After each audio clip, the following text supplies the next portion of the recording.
Thanks for joining us. You live in Scotland, right? I do indeed. Okay. Scotland.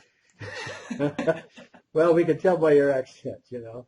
Yeah. I was just reading your article, and I thought it was really good for people to spend some time on. Yeah. It focuses on the idea about being specific. In this case, particularly with language. And yeah. your client had cut his finger. And he cut his finger open, and that's the language he used, right?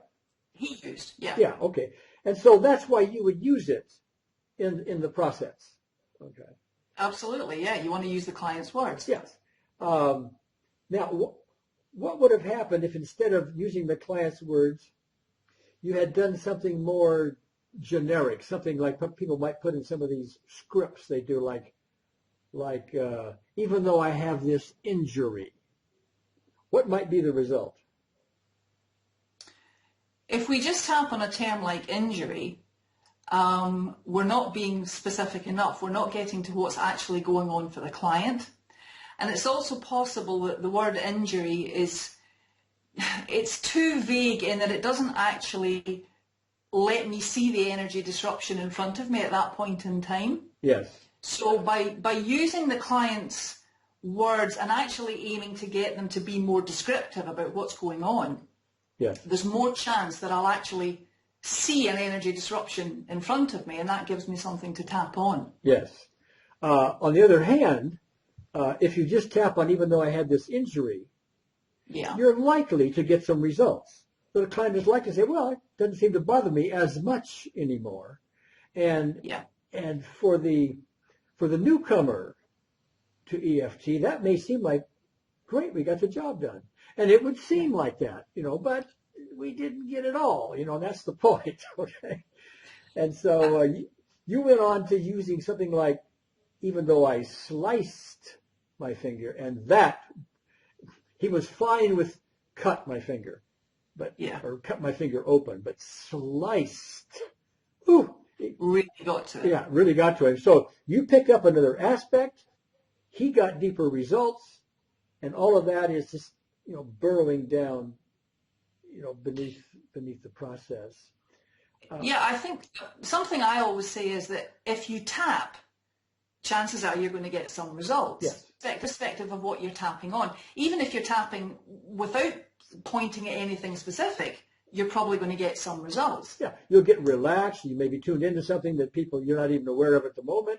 Yeah. And something happens. Yeah, right. Something happens, yeah. So when my client said, I cut my finger, and he reacted to that, there was something for me to tap on. That was quite clear. Here was a word that even saying the word cut, it made him shudder. You could actually see how distressed he was by this word. Yes. So we tap, tap, tap. And now we can say, I cut my hand open and it has no impact whatsoever. So yeah, on the face of it, you think, hey, job done. Yes. It would appear that the client's not affected by it anymore. But in actual fact, a little bit of digging, a little bit of checking, trying out something else, it's a similar word, same meaning, yes, but the client hadn't used it. But in actual fact, the thought of slicing was far worse for him than I cut my hand open. Yes, and I think what might be useful here is the idea of one cutting or slicing one's finger. While that might have some emotional intensity to it, it's not nearly the intensity one might have if they're a war veteran, for example.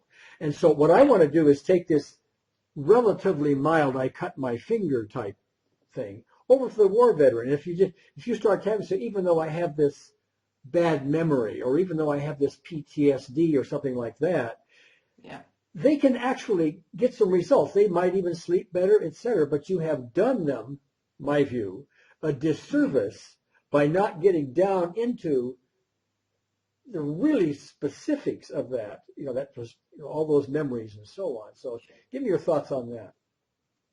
Well, if I can give you a sort of example of something that I do. When a client says to me that they feel angry, let's say, about something that has happened, what I'll often do is just play around with the idea of anger.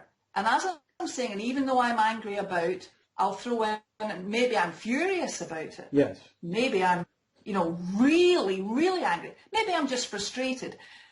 And what I'm doing is I'm watching the client's face. I'm looking for a reaction to each of those different words.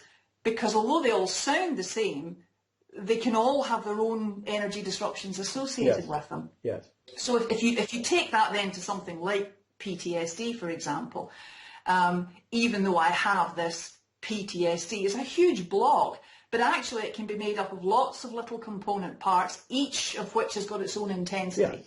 And that's what we're trying to find. Yeah. And often just going for the specific memories involved, and then the specifics behind the specific memory, you really get this stuff done thoroughly. And with EFT, you can often do it relatively efficiently compared to talking about it forever and that kind of thing, as conventional therapy tends to do. Yeah, I think for me it's the idea that one single word can actually carry so much emotion with it. Yes. And it's about having that awareness that, like I said in my article, you've cleared the feelings on one word, but there's actually still emotional distress there, and it happens to be hooked around another word. And I'm talking about the language side of it. Yeah. And obviously you're talking about being specific across the board. Sure.